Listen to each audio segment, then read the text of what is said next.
You're listening to the Armchair GM Sports Network.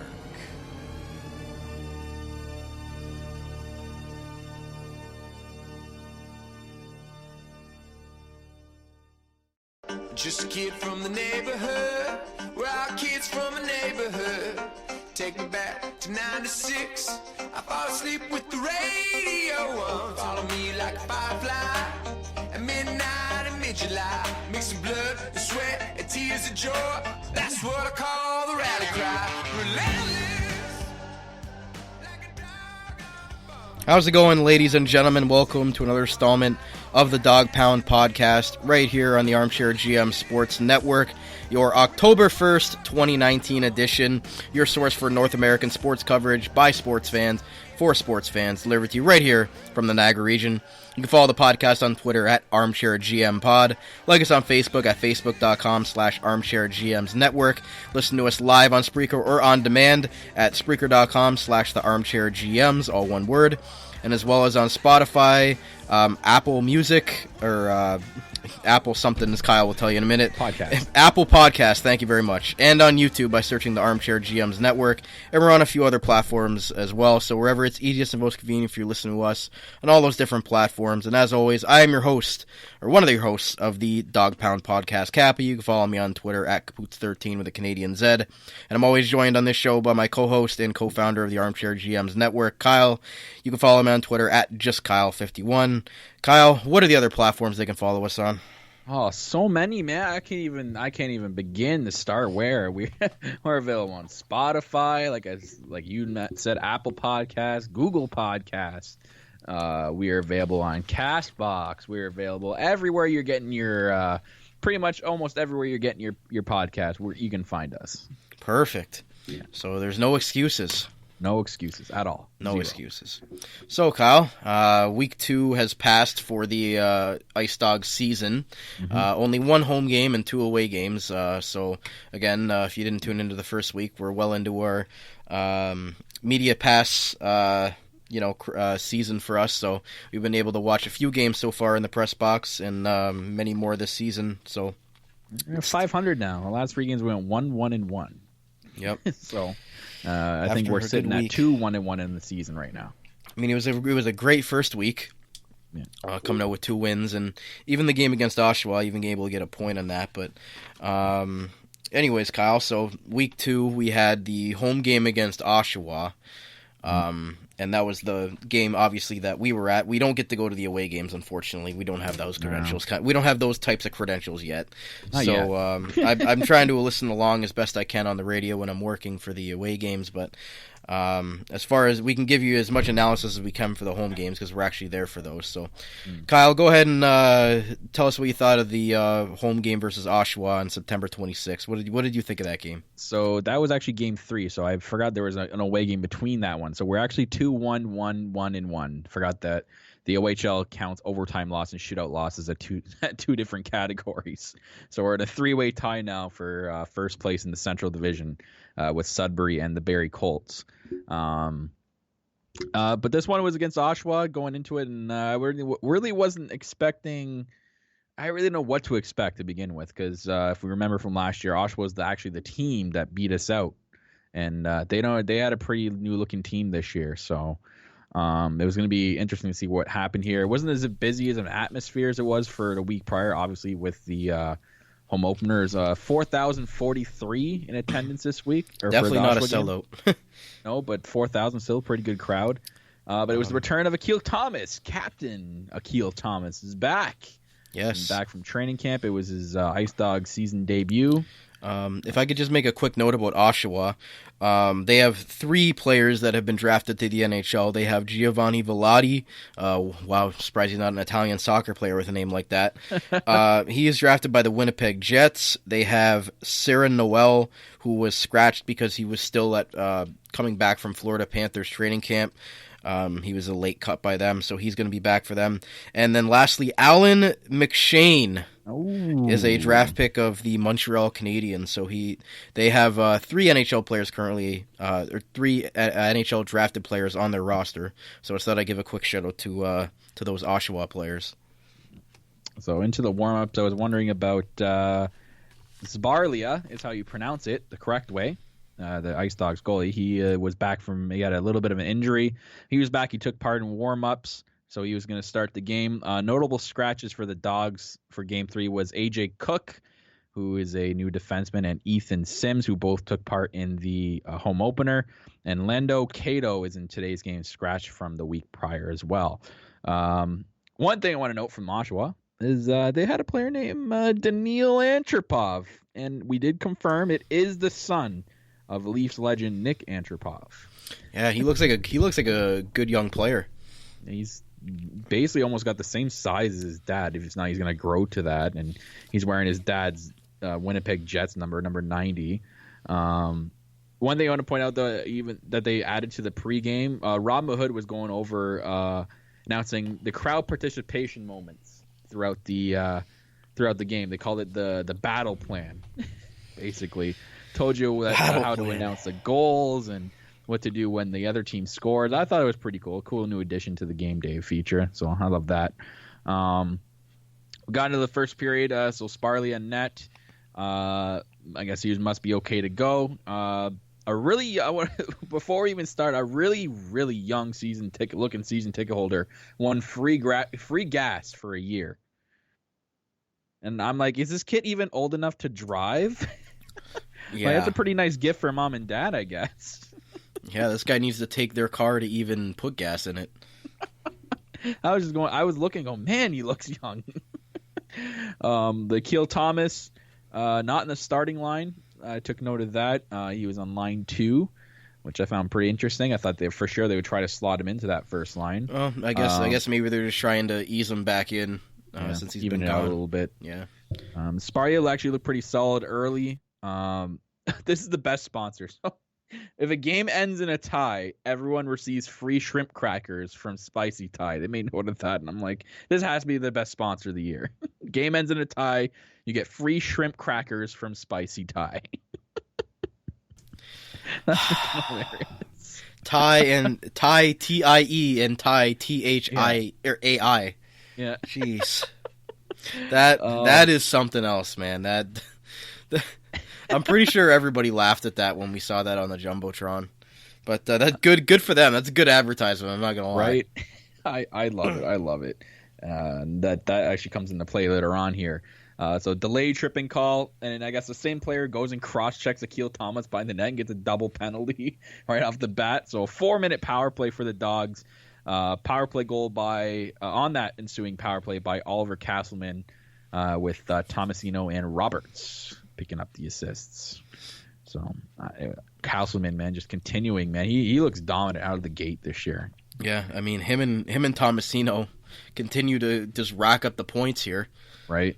There was a one moment where we were like, oh, they could have literally put another nail in the coffin. Dakota Betts was leading a 2-on-1, and there was a clear cut, should have passed moment, and he freaking missed the net. Just completely whiffed and missed the net. I'm like, why didn't you give it to the guy wide open in front of the net? Oh, these damn kids, man. Breaking my heart. Yeah, that guy was wide open. Like, I couldn't believe that he passed up that passing opportunity, pun intended. Right. So Ice Dogs actually had another chance, but 3:18 to go in the first. Turnover right in front of the Oshawa goalie, but the goalie robbed, I forget who that was, but absolutely robbed him with the glove.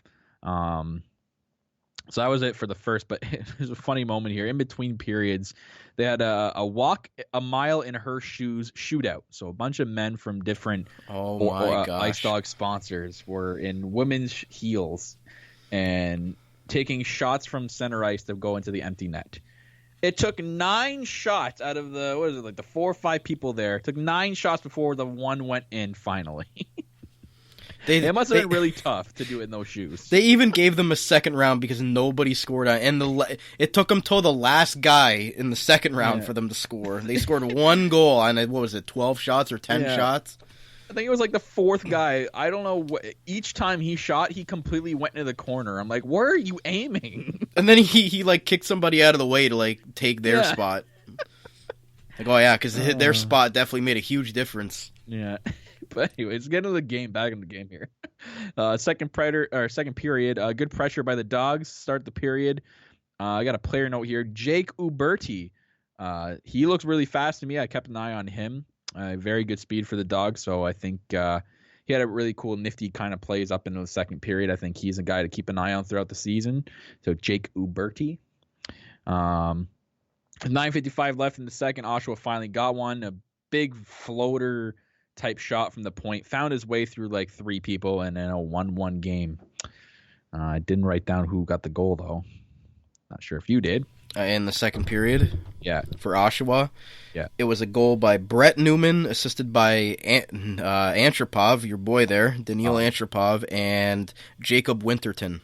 Yeah, it was just a regular shot from the point that I really think the goalie should have had. Like, there was no traffic or anything. It was just kind of like really? Did you let that in?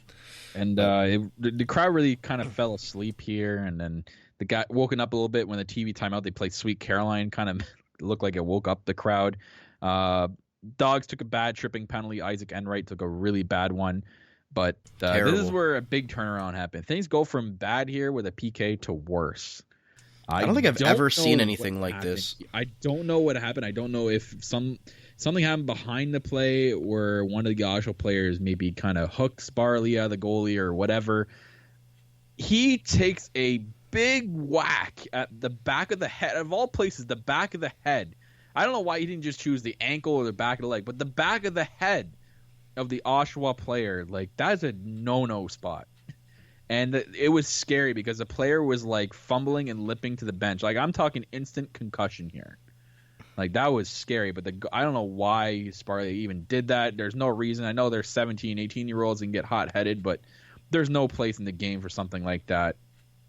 He got ejected right away and got a 5-minute penalty. Was giving a roughing penalty and a game misconduct. So it was, again, we go from bad to worse with that. We already had a PK to deal with, and now we get another 5-minute PK.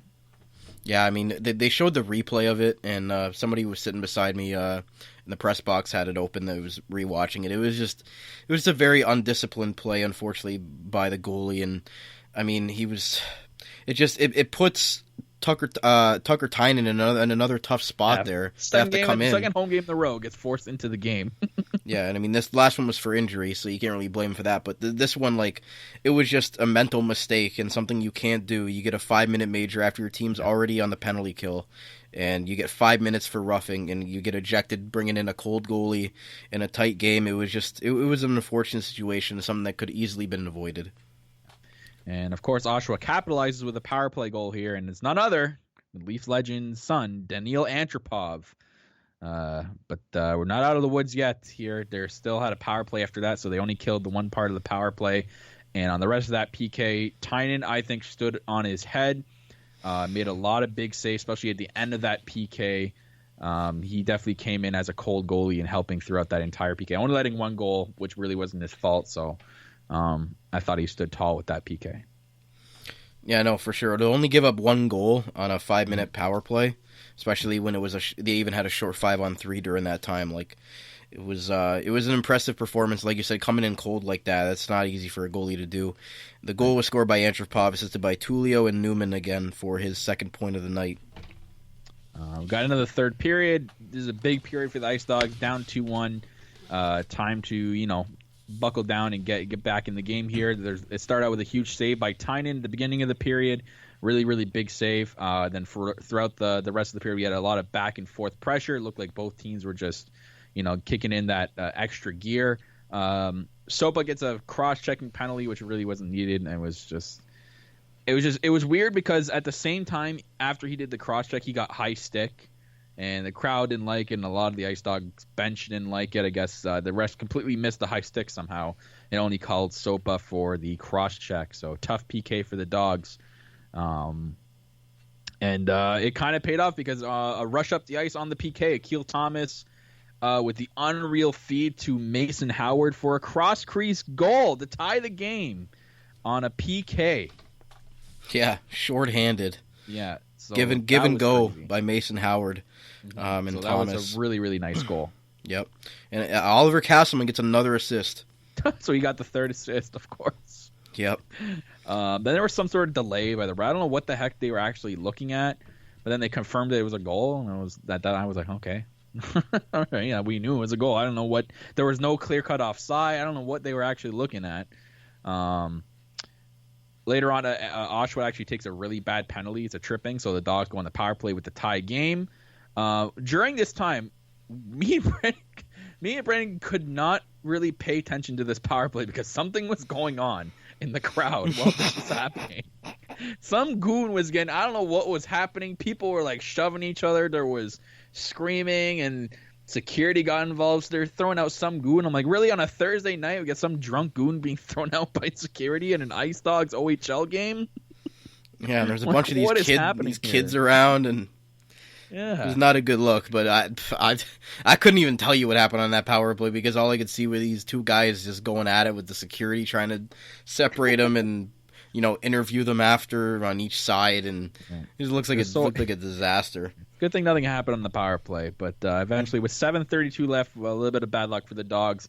There's a big scramble in front of the net. The puck ended up sitting behind the goalie. No one knew where it was.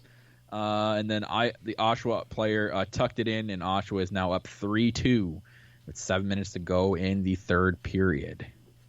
Yeah, and I don't want to foreshadow anything, but it was just a lot of bad breaks by Tucker Tynan on some of these goals where they just went in behind him and were able to just sneak through with the opposing team getting them both times. Mm-hmm. So Oshawa up 3-2. Ice Dogs started picking up the pace here. Really battling back with being down 1. They pull the goalie with 1:20 left, and Ice Dogs, man, like this was crazy. The Ice Dogs are on their heels, and we got to the minute left in the game, and we remember last week the goal was scored, 2 seconds before the minute mark, so no cheeseburgers last week. This week, with 20 seconds to go in the game, Drew Hunter ties the game, so... just to put this in perspective, the game ended in a tie, and if you remember what I just talked about, free shrimp crackers for everyone, a spicy tie with a tie game. Not only that, Ice Dogs tied the game with 20 seconds left within that last minute. So not only did the fans get free shrimp crackers, they got free cheeseburgers from Wendy's. It was a double food night for the fans. Beautiful. What a night. So, yeah, Drew Hunter, one of the assistant captains, gets everybody a free cheeseburger from Wendy's and also ties the game for the Ice Dogs. Maybe a little bit less of importance tying the game. I'm just trying to see my notes here. 20.1 seconds left with the goalie pulled. So, wow, it was an exciting game. Like, it was very, very exciting. And then I didn't know about overtime in the OHL. They still stick to what NHL is with the 3-on-3 things. Yeah. So it's 3-on-3 OHL overtime. After it's over, though, it could end in a tie. There's no shootout. Yeah. I just want to quickly point out that the assists on Hunter's goal were to Robertson. Tomasino again. We'll go over the Ice Dog stats after this game. This is crazy, guys. So the first line they sent out was actually Akil Thomas, Elijah Roberts, and Oliver Castleman to start. Yep. But as Brandon pointed out, Tucker Tynan really just didn't have a lot of luck today. With 2:23 left in OT, there was an odd man rush for the Ice Dogs. One of the players got caught, and there was a shot from, I guess, halfway towards the circle, and Tucker Tynan looked like he saved it, but it ended up squeaking through, and then none other, of course, than Antropov is able to tap it in from behind Tynan, and the Oshawa Generals win in overtime 4-3. Tough break. Again, I don't think the Ice Dogs played their best game, and the fact that they were down a goal with less than 30 seconds left to come away with a point, I mean, it's not great, but I think them sneaking away with the point is something to be happy about. I mean, considering you're down with 20 seconds left, and you're still, and again, like I just said, it was not as good of a game as they played last week at home on the home opener. But I don't like pointing fingers, but I think kind of Sparley took a lot out of the Ice Dogs out of this game. I really don't think that was needed, and it really put the Ice Dogs in a pinch there, and I think it took a lot out of them, especially having to kill that much of a PK. So, I don't think that helped definitely in the end. Yeah, and Tucker Tynan did a good job coming in cold once again.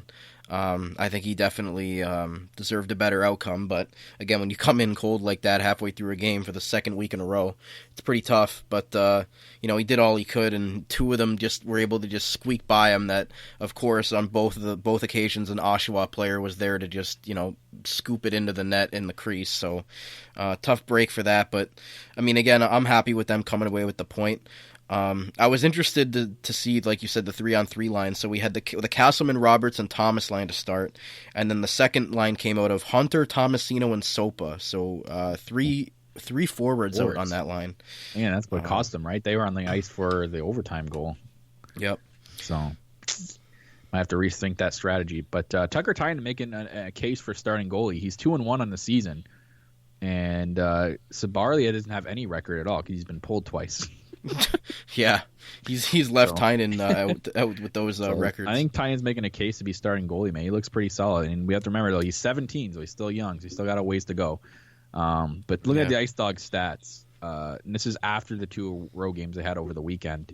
Tomasino actually leads the team shockingly in points with 2 goals and 6 assists, 8 points. Yeah, already. Mm-hmm. That's what 5 games. Yeah, and I mean, considering they got a goose egg on the one game. Castleman is in second with 7 points, 3 goals, 4 assists. Kian Sopa, 3 goals, 3 assists with 6 points, and then just kind of falls off to everybody else after that. So Sopa, Castleman, Thomas shockingly lead the team. Yeah, the first line. And Akil Thomas, only 1 assist. God. Through 3 games there, buddy. Yeah, got to pick it up. Yeah. Pick it up. The last thing I want to say was the 3 stars from the game, where Tomasino was third, Tucker Tynan was the second star, and, of course, Daniil Antropov was the first star. So, in wrapping up the Oshawa game, I really think this Daniil Antropov guy's got a chance to be drafted for sure. I like it. What do you think? What do you think about that kid? I mean, we'll have to see next time we play them and see how he does and kind of keep up with him during the season. He was very noticeable. Yeah, in this he did game. Stand out a lot, so we'll see. I mean, he was draft pick. I mean, he wasn't like Quentin Byfield level of standout, but I think we had a treat seeing him in the first week. Right, but I mean, he could. I guess it could be one of those later round picks, right? Obviously, I can't predict him to go in the first 2 rounds yet. So, yep. So that was the recap for the home game that we were able to attend for the Ice Dogs last week against Oshawa. We're going to take our first commercial break here and come back with Kyle giving us a recap of the 2 away games over the weekend. So we'll be right back here on the Armchair GM Sports Network. Carmine's Pizzeria Italiano, serving Italian pizzas made with the freshest, top-quality ingredients. Loaded subs and our famous chicken wings, winners of the 2017 Reader's Choice Awards, and the brand-new recipients of the 2019 Reader's Choice Diamond Award from Niagara this week for Best Pizza in Niagara Falls. Open daily, located on the corner of Drummond Road and Dunn Street. Available for call-ahead pickup or delivery. 905-374-4400. Debit and credit accepted for both. You've tried the rest, it's time to try us. Carmine's Pizzeria Italiano. Attention job seekers. If you're currently looking for work in the Niagara region, you owe it to yourself to check out the services provided by the Niagara Employment Help Center, located at 6100 Thoroldstone Road, Niagara Falls. Free services include resource area open to the public, resume and cover letter writing, community resource and referral information, local labor market information, job search strategies, assistance with clarifying employment training and career goals, employment counseling and job search support, second career information and registration assistance, and check out our available workshops under our events calendar on our website for more details at www.ehc.on.ca, the Niagara Employment Help Center. Marcel Dion Inc. Come in and check out our store and meet Marcel Dion himself. We have wall-to-wall NFL, MLB, and NHL licensed products and all kinds of collectibles. We specialize in autographed sports memorabilia. If you don't see what you're looking for, just ask and we'll find it for you. So next time you need a great gift idea for that sports fanatic in your life, or you need to add to your own collection, come visit us first. You won't be disappointed. 905-357-7678, Marcel Dion Inc. Chippin' Charlie's, it's where the locals go. Fun, friendly, and entertaining staff. You're not just a customer, you're family. Lots of TVs, amazing food, and always a great time. Open daily 11 a.m. to 2 a.m. Call 905-371-3428 for inquiries and reservations, located at 8189 Lundy's Lane, Niagara Falls. Chippin' Charlie's, it's where the locals go. Mid-City Motors Niagara, your premium source for pre-owned vehicles. Financing and leasing for all types of credit. Check them out at 4460 Drummond Road, Niagara Falls, or at mcmniagara.com. They are also happy to announce Mid-City Mechanic is now open. They can repair, maintain, and service all makes and models of vehicles. Conveniently located behind Mid-City Motors at Drummond Road and Perkins Street. They will be happy to help you keep your car on the road. 905-371-2277. That's Mid-City Motors and Mid-City Mechanic. You're listening to the Armchair GM Sports Network.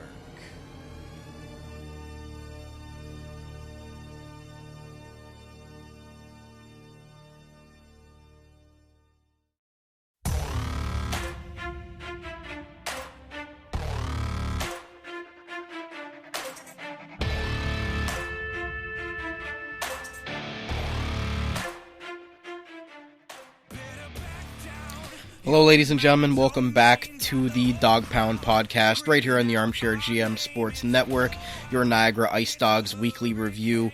I'm Cappy here with my co-host Kyle, and we just discussed the home game against the Oshawa Generals, which we attended and were able to analyze for you.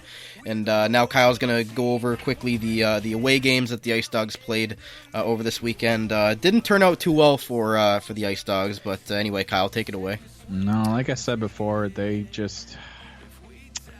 it sucked, man. We were 1-1. We were on a good roll, and then, the first loss, we lost in the shootout, and we'll start off with that. We played the FLNT Firebirds, the great city of Flint there.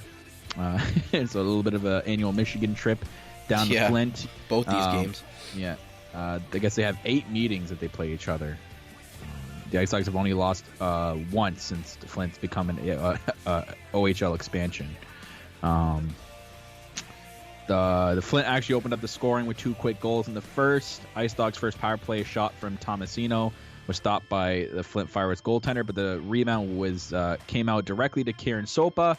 Sopa tapped the puck ahead, and Castleman buried it. So Castleman from Sopa and Tomasino shockingly got the Ice Dogs' first goal. Wow, that's a real shocker right there. Unbelievable, this line. It's like the OHL best lines. You got to say that this one's up there for sure. Right? They've been in on almost. I want to see what percentage of goals that they have been on for the Ice Dogs. Like how many times this line has scored out of all their goals. I think it's got to be over 70% of the goals that they've scored this year have come from one of these 3 guys. I wouldn't put it past you for that. No. Yeah. So the Ice Dogs came alive in the middle of the period, getting among their best offensive chances. They actually outshot Flint by 18-16 in the second period. A lot of chances by Keel Thomas, feeding Anthony Agustinelli in tight, and Phil Tomasino on a breakaway, but neither could beat the goalie Popovich. The goalie's name is for the Flint Firebirds. Actually, he's actually a pretty good goalie, if I'm not mistaken. 8 minutes into the third period, Jackson Doherty broke through the barrier. That is Popovich to score his first goal as an Ice Dog. So Jackson Doherty, got his first goal as a Dog on the road. Bang away at a rebound from a shot by Kieran Sopa. So Sopa picking up another assist in that tying the game at 2. The Firebirds turned on the pressure, though, especially in the final minutes of regulation. Tucker Tynan made a brilliant save to send the Ice Dogs to their second consecutive overtime. So Tucker Tynan standing tall on the road and then extending the point streak for the Ice Dogs to 4 games at that point. Overtime solved nothing. It went to a shootout. Sopa was the lone goal scorer in a shootout, but it was the Firebirds that came out on top, winning 3-2. I hate shootouts. So absolutely. I thought I thought it was supposed to end in a tie. Well, it looks like they go to shootouts. So does it count as a tie if it goes to a shootout? Is that what they mean by ending the tie? Because they have 2 categories. They do overtime losses and shootout losses. Okay, so I guess if you win, it's a regular win. So I guess the spicy tie crackers only happens if it goes to a shootout. Yeah, No, it doesn't happen for road. No, if it goes to overtime, that ends regulation in a tie. Then Okay. you get spicy crackers. Okay. So then they did get double whammy last week at home. And again, these promotions are only for home games for anybody wondering. Yeah, don't go on the road and show up to spicy tie claiming you get free shrimp crackers. Don't be doing that. No, absolutely not. But yeah, the one player on Flint is really good, and he's like their best guy. His name is Evgeny Oxenchuk. I don't know how to say that, but he was really good. He's one that, if you watch the highlights of this game, he was all over the place. He looked really good. And then their goalie, obviously, one of the stars as well. So tough break for the Dogs there. And then they went into the very next day. They had to go to Saginaw. Sorry, I just wanted to say that Tucker Tynan with another really good performance again, keeping the team in it. Yeah, sorry, go ahead. So they traveled to Saginaw to close out the weekend. 3 games in 4 nights, which is really tough. Third year forward Andrew Bruder was playing his 100th career OHL game, so good for him. Ice Dogs' defensive efforts were on display in the first period. I guess Tucker Tynan made several big saves, playing back-to-back nights. This guy, Ice Dogs' best scoring chance came on a shorthanded breakaway from Oliver Castleman, of all people, who outskated the Spirits defenders. On the power play late in the third, Tomasino also came close to taking the lead, but was unable to beat the Saginaw goaltender Frappier. Saginaw opened the scoring midway through the second. Throughout the rest of the period, Tynan made some big saves to keep the Dogs within 1 goal. Drew Hunter made a big defensive effort to break up a 2-on-1. Eventually, Saginaw scored another goal late in the third to take a 2-0 lead, and then with the empty net, they got the 3-0 goal to end the Niagara Ice Dogs 4-game point streak, and with a 3-0 loss. Womp womp. But, well, can't pick up a point every game. Yeah, our boy Tucker Tynan actually made 43 saves and was the 3rd star of that game. Again, this guy continues to impress. Being put in these away games, these tough away games, and then just being thrown into games because of ejections and or injuries. Yeah. He's continuing to show that he has what it takes to be a number 1 goalie. Mm-hmm. I'm like you were saying, with him, man. I'm very, very impressed with him. Yeah, I mean, through 2 weeks. I mean, again, it's only 2 weeks into the season, but this guy looks like it might be the next replacement for Stephen Dillon. We'll have to wait and see through how the season progresses, and if how do you say his last name now? Tynan. No, the other Sparlia. Sparlia, sorry. Yeah, the G is silent, I'm being told. And we got that confirmed from Rod Mahood. Rod Mahood, yeah. So, but he says it's got to be right. So Sparlia, we'll see if he's able to take the crease back later in the year, or even sometime soon. But Tucker Tynan's doing a great job in throwing into any situation. He's keeping them in these games, so good for him. Like you said, Marshall Frappier from Saginaw he scored scored the goal, and he was the eventual 1st star. And Roberto Mancini was the 2nd star for Saginaw as well. So Tucker Tynan getting himself in there in the 3 stars for. I want to know how many times Tucker Tynan's been one of the 3 stars already this year. Right? He seems like he's been one every single game. They'll have to look to bounce back on Thursday as they take Saginaw again in the next home game. Yep. Those articles were courtesy of the NiagaraIceDogs.net website, for anybody wondering. Thank you to whoever wrote those. I think he might be in the press box with us, and we just don't know. Yeah. We'll have to talk to him at some point, yeah, so we can continue to read his great recaps for you guys on the air here. Yeah. So going into the games this week, we got a few home games, actually. We got back-to-back on Thursday versus Saginaw, and then on Friday, quick turnaround against Kingston, and then a away game at the North Bay Don't Call Me Brampton Battalion. Yeah. They should be, I mean, I don't know. I can't tell what's gonna happen with the Ice Dogs facing Saginaw again. But looking at their team, man, it's pretty tough. They do have a top 10 projected draft pick in Cole Perfetti on the team. He's very, very good. Yeah. I'm not sure how else he's going to, or who else in the team's going to stand out, but it looks like the goalie Frappier might be another one with a big shutout from the Dogs. So they also have a couple of other very good players.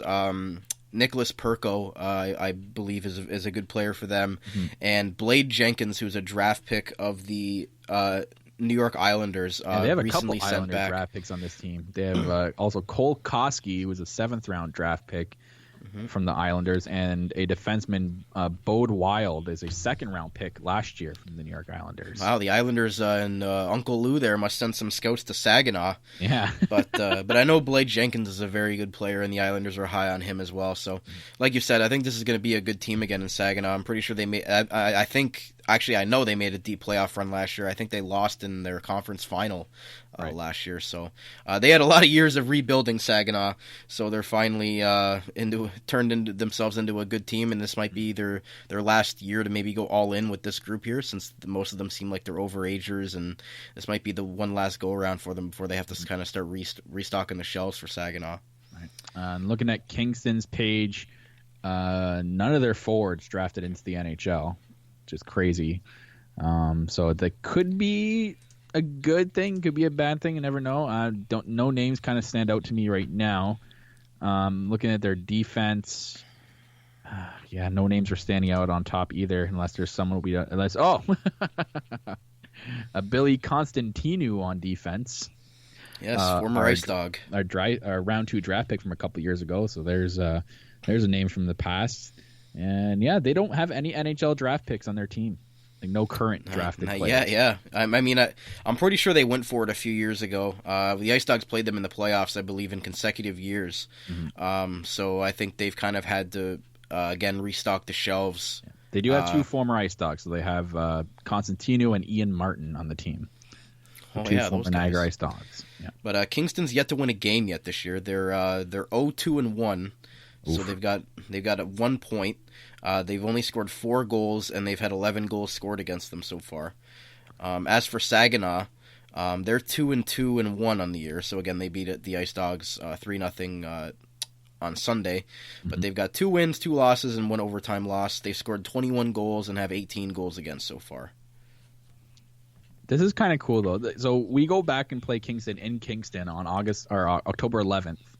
They have this Gino's Pizza and Spaghetti Friends and Family deal for $60. Whoa. Hey. Hang on a second here. Yeah. Can you repeat that? Gino's Pizza and Spaghetti. It must be a local restaurant. And I was going to say, the Gino's we have here definitely does not have pasta. No, this is for Kingston, and it's a $60 deal. This is the deal. You get 4 game tickets for October 11th versus the Ice Dogs, 4 Kingston Frontenac's baseball caps. You get 4 $5 Gino's Pizza gift cards totaling $20. You get all that for $60. Seems like a hot deal right there for some Kingston Front. If you want something to do on a Friday night, go down to the pizza and watch us smack your team. I mean, it's a good. Go down to the formerly known the K-Rock Center, now the Leon Center, which I was there. I was actually there for a wrestling convention there in June. So it's not a bad arena, but I mean it's just like propped in the middle, like it just like somebody like plopped it in the middle of nowhere. Like there's like a grocery store across the street, there's like a bar next to the arena, you know. no, but like there's literally a grocery store, like right. It's like connected the same parking lot. I think it's a Food Basics or something like that. Interesting. But it doesn't seem like a real downtown, at least from what I got. Gotcha. It looked like just a normal street with just there's just the arena just there, you know. But so 2 back-to-back home games. One's definitely going to be a grudge rematch on Thursday against Saginaw Spirit, and then a Kingston game on Friday, which you never know with some teams. You never know. A team could come in 0-4 and this could be their first win. So we'll see what happens. But 2 big home games for the Dogs coming up. I definitely think the Kingston game is probably the more likely winnable game. But again, if Saginaw and Niagara go at it on Friday night, maybe Kingston comes in and catches Niagara, tired from the night before, having to play a very good team in Saginaw. Maybe they catch them off guard, like you said, and they could be hungry since they haven't won a game yet, so they're pretty hungry to finally get in that win column. But I definitely think the Saginaw game is going to be tough. Saginaw's got a good more team. Chance of getting some spicy Thai shrimp crackers, maybe with a tie. Right. But yeah, so those are the home games against Saginaw and Kingston. I'm gonna go Dogs go. Yep, and then the away game on sorry, those games are on Thursday and Friday. My bad. I'm thinking of it as Friday, Saturday. So again, they could be tired on Thursday going into that Kingston game on Friday. Same thing. You know what I meant. Yeah. But it's not a Friday, Saturday. And then I find this: they got to travel to North Bay on Saturday Next and Saturday. play the Battalion. That's next Saturday. Oh no, that's at home. Sorry. Yeah. I'm looking at their next 3 games, and I keep thinking like these 3 games are all this weekend. No, not 3 games in a row. No. Okay, perfect. So we don't have to talk about North Bay then. No. Okay, They play not this the 11th, the 12th, and then nothing until the 17th. They play the 4th, the 5th. No, Thursday, Friday. See, I'm even getting confused. Thursday, Friday, and then it looks like nothing until the following weekend, Friday, Saturday. They're on the road. So they'll be in. Looks like they're in Kingston on the Friday and North Bay on the. They're back home against North Bay on the Saturday. Yes, and there you go. And we have some interesting news, at least for the podcast for us, for that October 12th game. So we were able to secure some spots for 5 home games during this season, where we're going to be able to broadcast our show. It's pretty exciting, from the concourse level of the Meridian Center. During the season, so our first game will actually be on October 12th.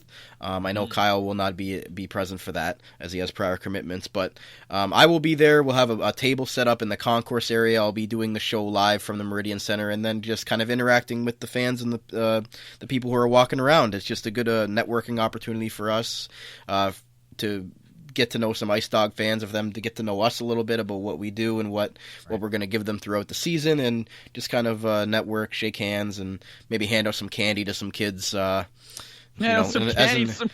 As an early trick or treat, you know. Well, I mean, we gotta entice the kids to come by. I'll have some candy sitting there. We're gonna have some saltwater taffy just lying around. No, we're gonna get.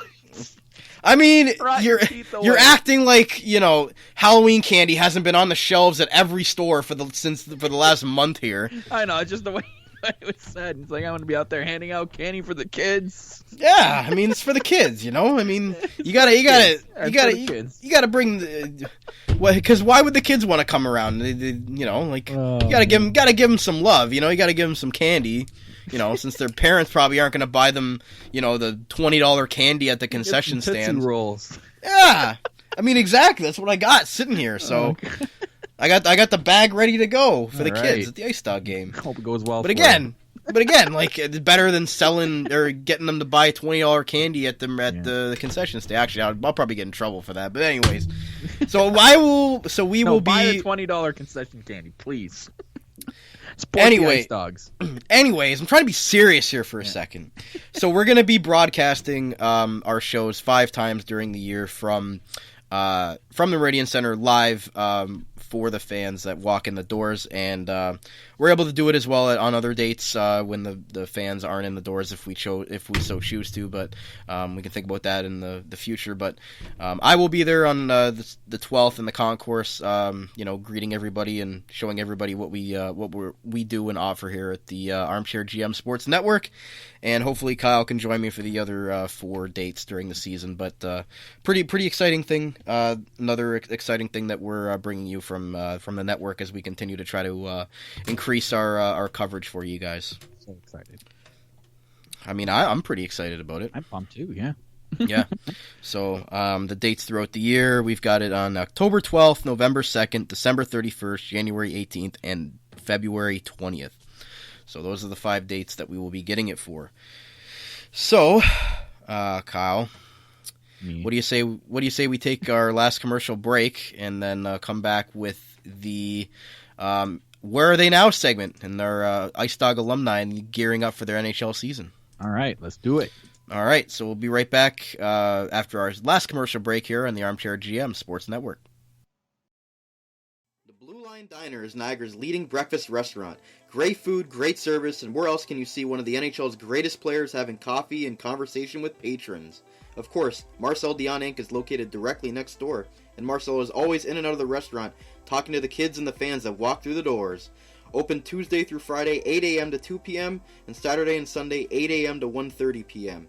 289-296-8785, the Blue Line Diner, located on Montrose Road, Niagara Falls.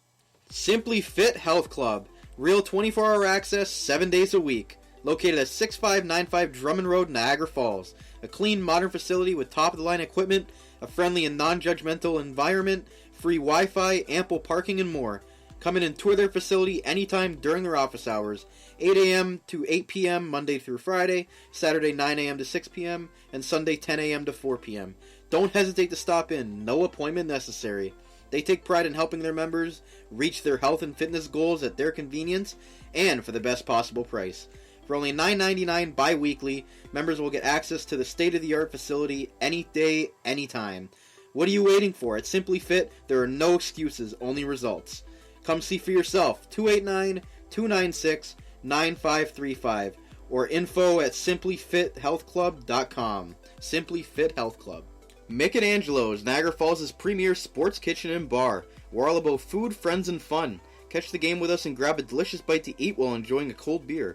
Bus trips to sporting events, live music performances, and sports pools throughout the year. Open daily 11 a.m. to midnight and 11 a.m. to 1 a.m. on Fridays and Saturdays. Mick and Angelo's, Niagara Falls' premier sports kitchen and bar. Canadian Wrestling Figure Store. Check out their website at cwf.ecwid.com for the best selection in Canada for WWE Elites, Basics, and exclusive action figures. Free Canada-wide shipping on any order over $200. Enter the code ARMCHAIR at checkout so they know that we sent you to receive 10% off your order. Once again, that's Canadian Wrestling Figure Store at cwf.ecwid.com. Attention employers! Finding the right candidate to meet your hiring needs requires more than just posting an advertisement and waiting for a suitable candidate to apply. Let the Niagara Employment Help Center save you valuable time and money by making your hiring process easier.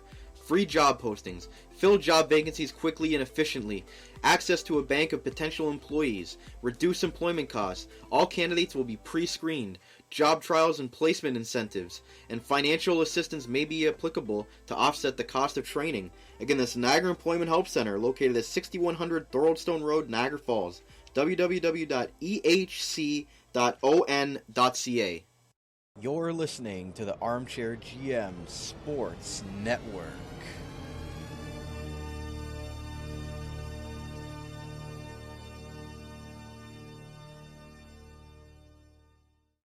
Just a kid from the neighborhood. We're all kids from a neighborhood. Take me back to 96. I fall asleep with the radio on. Follow me like a firefly. At midnight in mid-July. Mixing blood and sweat and tears of joy. That's what I call the rally cry. Alright guys, welcome back to the final segment of today's Dog Pound podcast, your Niagara Ice Dogs weekly discussion, right here in the Armchair GM Sports Network. As always, I'm one of your hosts, Cappy, and I'm here with my co-host, Kyle. We just discussed the Week 2 games, recapped the Week 2 games for the Ice Dogs, and then went over a preview for the Week 3 games coming up. We got 2 home games. I'm excited about those. So, and free candy, apparently. Yeah.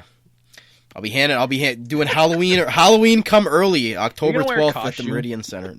No, I'm not wearing a costume. Can we give you the Bones mascot costume to wear? No, because then the kids will get confused that I'm not actually Bones. Because I can't skate on the ice. Bones and be like, I have free candy here, and hand him toothbrush and toothpaste.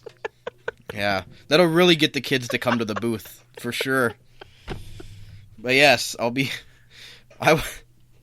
it'll be I'm getting practice for Halloween, you know? I mean, like Yes. it takes a lot of skill to be able to get that, you know, the what do you call it? The rhythm down to hand out the candy, you know? You got to get the like the right amount of candy in your hand, and you got to like have the right technique to throw it in the bag, you know what I mean? Kick Like the greedy kids in the face. Yeah. that's what I mean. Like you need to prepare as a candy giver on Halloween. So this is a good preparation for me on October 12th here. Hope it at goes the well Meridian for you, Center. man. I'll be there. Maybe I'll come stop by for some free candy. Oh, great. I know how that's going to end. So, anyways, moving on from candy, we've got the last segment of the day. It's the Where Are They Now? Niagara Ice Dogs NHL, or Niagara Ice Dogs alumni NHL update. So, as we all know, the NHL season is starting as tomorrow, as we're recording this on Tuesday, October 1st. And there are some of our former Ice Dog players that are getting ready for their NHL seasons. We'll start off with everybody's favorite, brand new Stanley Cup champion and captain for the St. Louis Blues, Alex Pietrangelo. And Kyle's fantasy pick player, Alex Pietrangelo. Sure, yes. Kyle took him in their fantasy league and rubbed it in my face about it. So, anyways, Alex Pietrangelo. I got root man. Yeah, we'll talk about that on our NHL show. Anyways, Alex Pietrangelo, according to Roto World, these NHL updates are all brought to you by RotoWorld.com. So Alex Pietrangelo scored a goal and assist in Wednesday's that's from the Stanley Cup Finals, for goodness sakes. Oh, how dare I? How dare I? So anyways, Alex Pietrangelo going into this season with the St. Louis Blues, again, as their captain and basically the quarterback on their blue line, their number one defenseman, number one D pair, and will look to improve on his 41-point season from a year ago, and he logged a grand total of just over 24 minutes of ice time last year. So we'll have to see how that if that goes up or down for the Blues this year.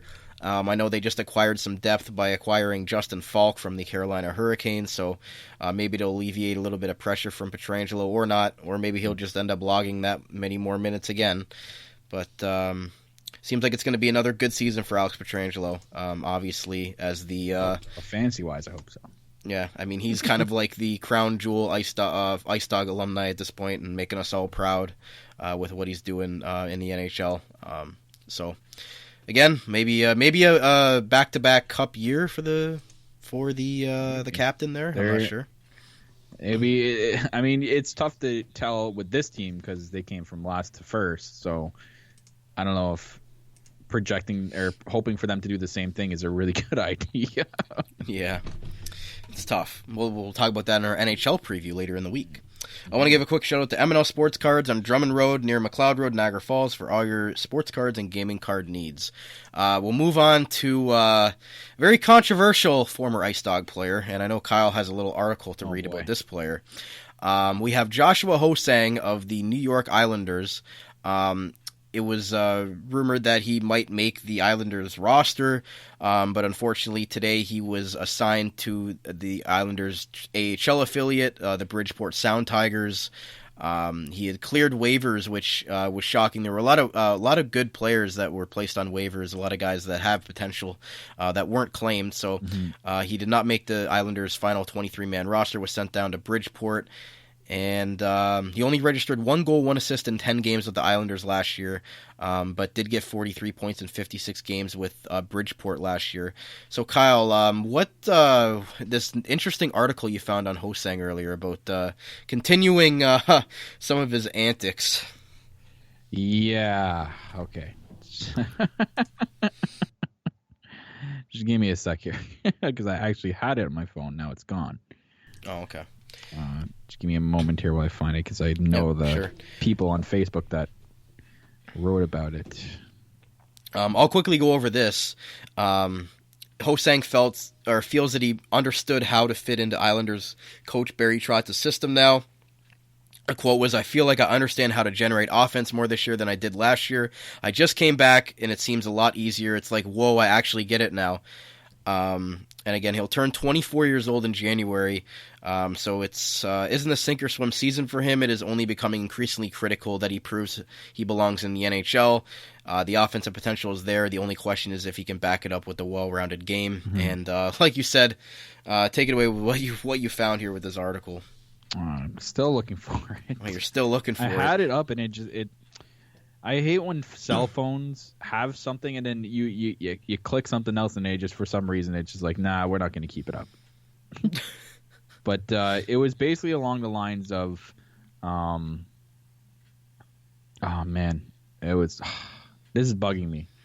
It was basically along the lines of he was just saying like, yeah, I think I'm good enough, but it's up to the team to think I'm good enough. He basically said this along the same lines last year, and he's saying it again this year. And it's basically coming down to he feels like he's the one that's, he's proven to the team that he's able to be on the starting lineup, but he's saying that the team doesn't feel that way, and it's a shame that he's not feeling that. They don't feel that way. He basically said last year, he's like, well, I was up with the team for the first 10 games. We went 9-1, and they sent me down. He's just saying that it was all him that did everything. He's got a bit of an attitude.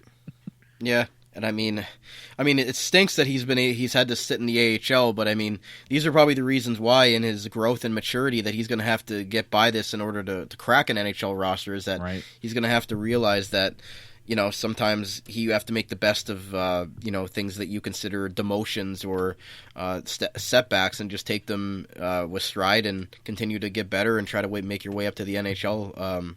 For him, the offensive skills there. It's just, again, his attitude and his it seems like his all-around play is what's going to determine if he's going to be an NHL player or not. He only signed a 1-year contract, so if he doesn't like it that much, why re-sign again? Go somewhere else. Maybe he doesn't think anybody else will give him an opportunity. It's not like he's really proven a lot at this point. Yeah. Especially if nobody claimed him off waivers. I think that really might have been a wake-up call for him to say, wow, like nobody even picked me up off waivers, so I really need to prove something. Mm-hmm. And again, this guy has always had high skill and was a high draft pick in every level that he's been at.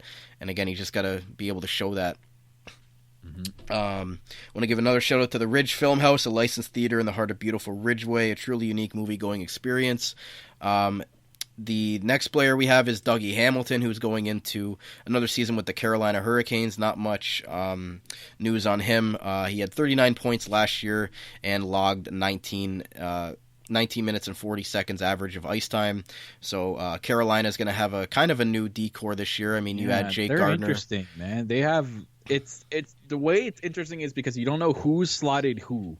If you look at their depth chart, Dougie is number one. Obviously, him and Slavin are like, the quarterbacks of their defense. Whether they choose to go right, left with them, that's the way it's looking right now. Looking like it's Dougie, Slavin, Jake Pesci. I'm gonna pull Brett up Pesci.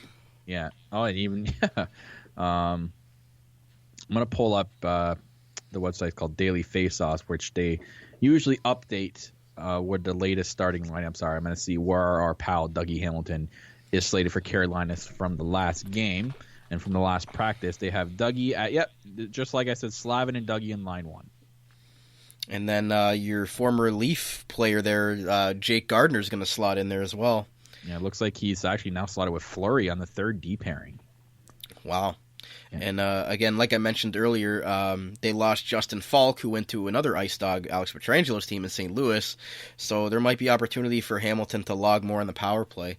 Mm-hmm. Do they have him projected to play top power play? They have Dougie on the second power play unit, but they're both their power play units are solid. So number one, they have Niederreiter, Stahl, Necas with Gardner and Aho. I'm not sure why that's not number two, but the number two power play unit is ridiculous. It's Jordan Stahl, Eric Haula, Andrei Shevnikov, Dougie Hamilton, Tara Vinen at the point.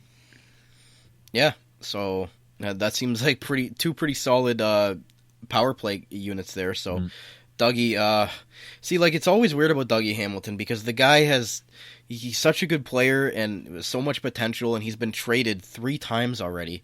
I mean, he got traded from Boston to Carolina or to Calgary, and then Calgary moved him last year to before the season to Carolina. He's wearing number 19. Yeah, in a blockbuster trade that got Calgary Noah Hannafin and Elias Lindholm. Oh. And so it's just always weird with Dougie Hamilton. We don't know why two teams have traded such a good young player, a defenseman, 6'6", 229, high draft pick, very, very good skill on both ends of the ice. So it's just weird to see a guy like that traded so many times already in his early career. Right. But yeah, so we'll have to see how Dougie Hamilton does with Carolina this year. We'll update that for you throughout the season. I want to give another shout out to Steinos Construction, 905-359-8897. Steinos Construction on Instagram or steinosconstruction@gmail.com. The next player is Andrew Shaw, who was recently reacquired by his originally the team that originally drafted him, the Chicago Blackhawks. Yeah, I saw his legend. Now being touted as. Ice Dog legend Andrew Shaw. So he's back with the Blackhawks, had 47 points last year, logged 15 minutes of ice time, almost 16 minutes with Montreal. He will likely start the season off, according to Tracy Myers on Twitter.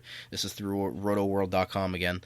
He will most likely start the season on the Blackhawks' second line alongside Dylan Strome and Alex DeBrincat. I was just going to say, he slotted into a pretty good slot right there. That's a very good situation for Andrew Shaw if they can keep that line together for him. I'm sure you, being a Buffalo fan, are mad at Chicago's line one. They have Taves and Kane with Alex Nylander on the left wing. If that works out for them, oh boy. Again, what else is new with Buffalo?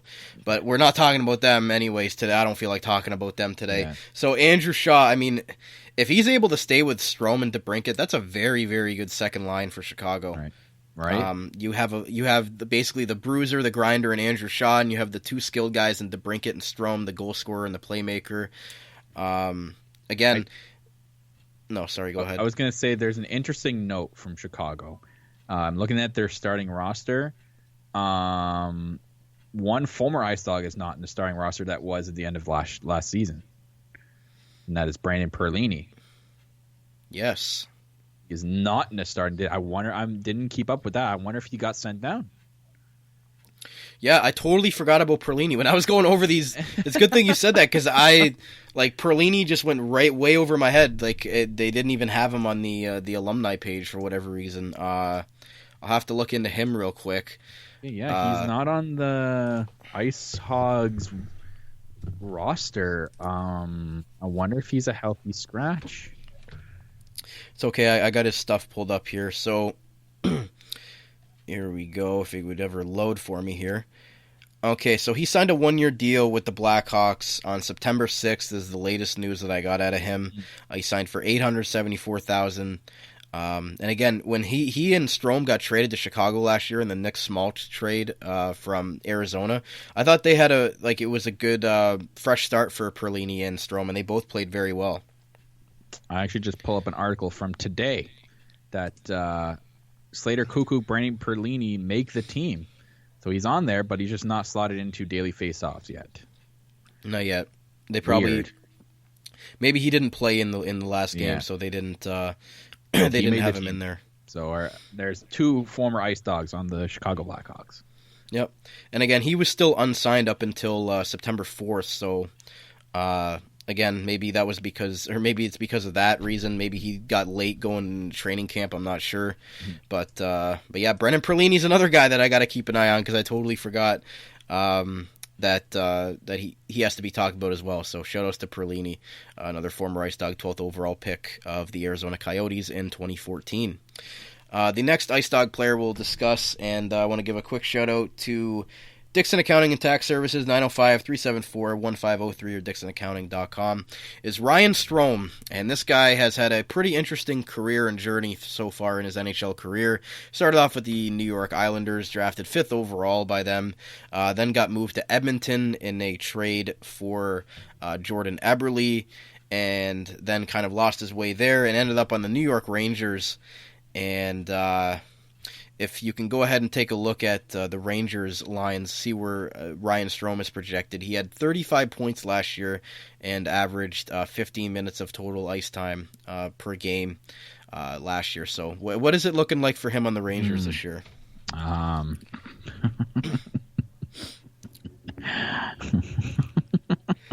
He's line 2.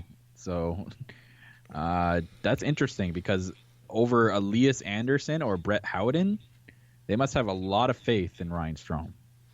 Yeah, I mean, don't they have Bugniewicz? Yeah, him too. He's actually slated right wing first line with Panarin and Zibanejad. And then where's Capo Caco? Capo Caco line 2 with Chris Kreider and Ryan Strome. So Capo Caco playing with Strome. So it looks like Strome might start the season at center. Mm-hmm. Because he has played right wing in his career as well. So it'll be interesting to see if he can stay at that center position for the Rangers. That'll be pretty interesting. If he can end up being a top 9 forward, I think that'd be great. I don't think he's ever going to project out to being a top-end player like he was drafted 5th overall like the Islanders to be, but maybe now that he's on the New York rival team, maybe he'll have more incentive to try to make the Islanders feel like they made a mistake on getting rid of him, and it should be interesting to see him play against his old team there in the Islanders this year. So we'll have to see what happens with Ryan Strome. Exactly. We got 3 more players to cover real quick here. We got Jamie Alexiak, who's back on the Dallas Stars. If you didn't know, he was traded to the Pittsburgh Penguins last season and then found his way back onto the Dallas Stars, which I found pretty interesting. So he's going to be starting the season on what D pair, Kyle, for the Dallas Stars? Dallas Stars, it's still loading. I'm wondering why it was taking so long to load here. There we go. All right, so he is slated for third pairing with Andrej Sekera. Well, I mean, to be fair, Dallas has a pretty solid decor. I mean, you have John Klingberg, Miro Heiskanen, Esa Lindell, and who rounds out their other 4th defenseman there? Miro Heiskanen, Roman Polak, Klingberg. Roman Polak, okay. So Jamie Alexiak, I mean, he's like just basically a defensive defenseman at this point in his career. Just a solid third-line D pair.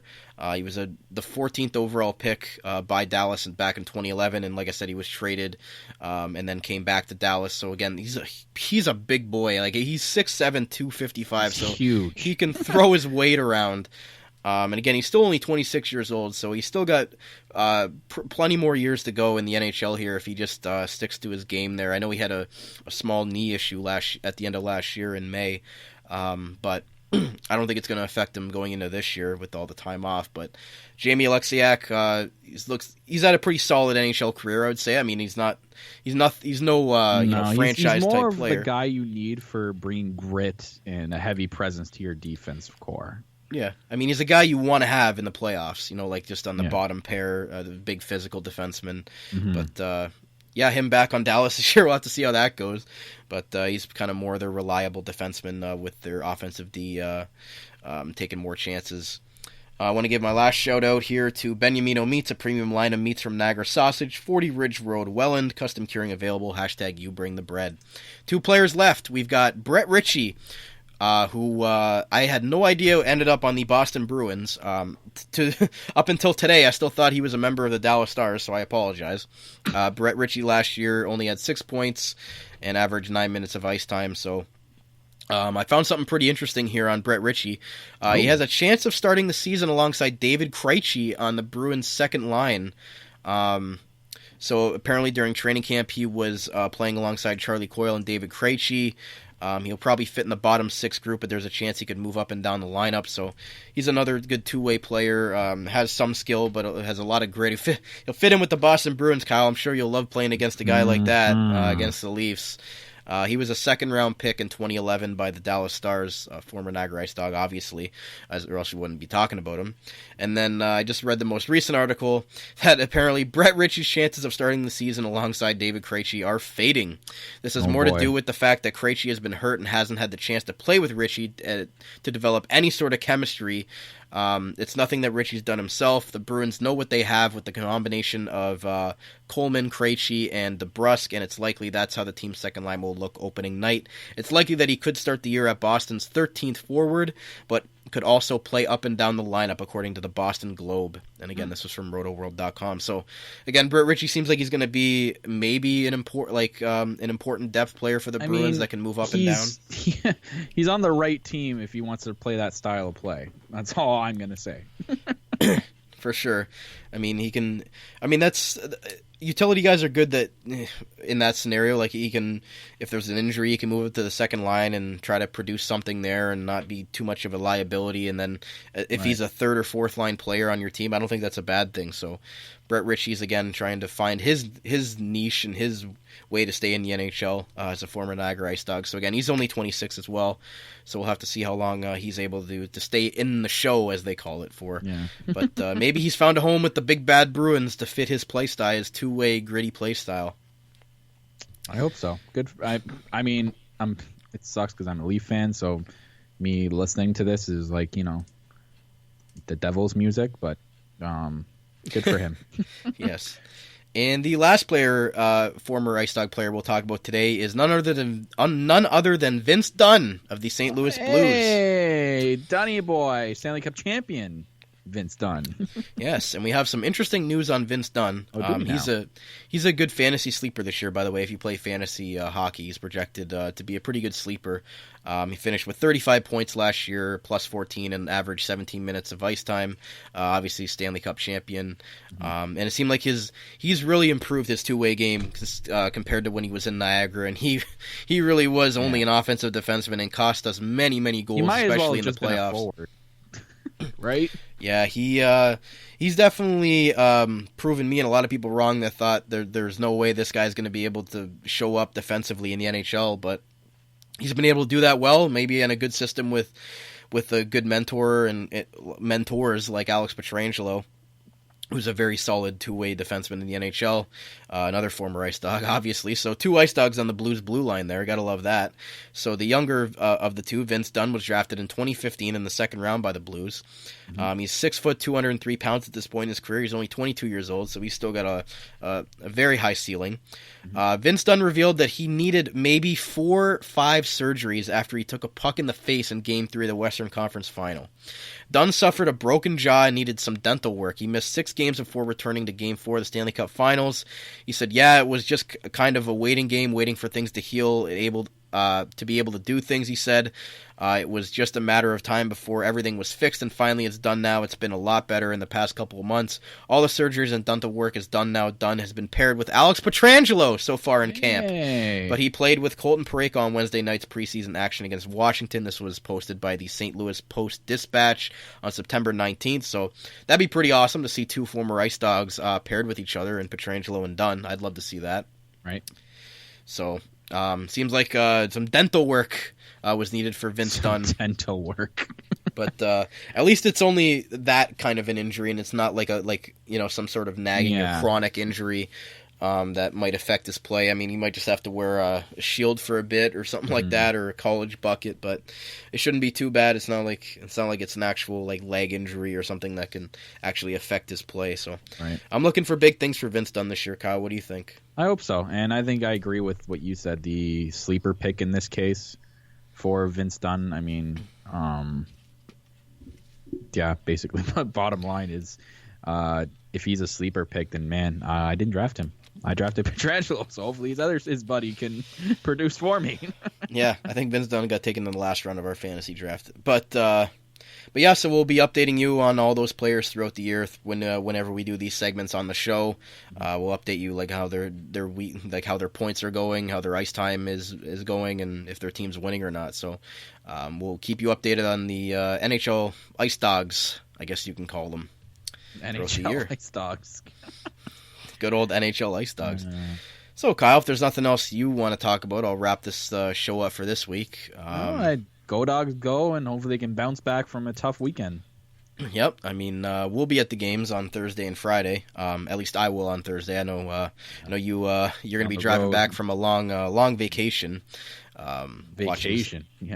Yeah, long 2-day vacation. I know you're going on, so we'll have to see if you're up to that or not. But you'll be good to go for Friday for sure, and I'll be at Friday's games as well. So don't worry, I'll be able to get the notes. All right, I'll have to take more in-depth notes since Kyle takes very good in-depth notes when we're at the game. So I'll try to do as well as I can without him if he's not able to come on Thursday.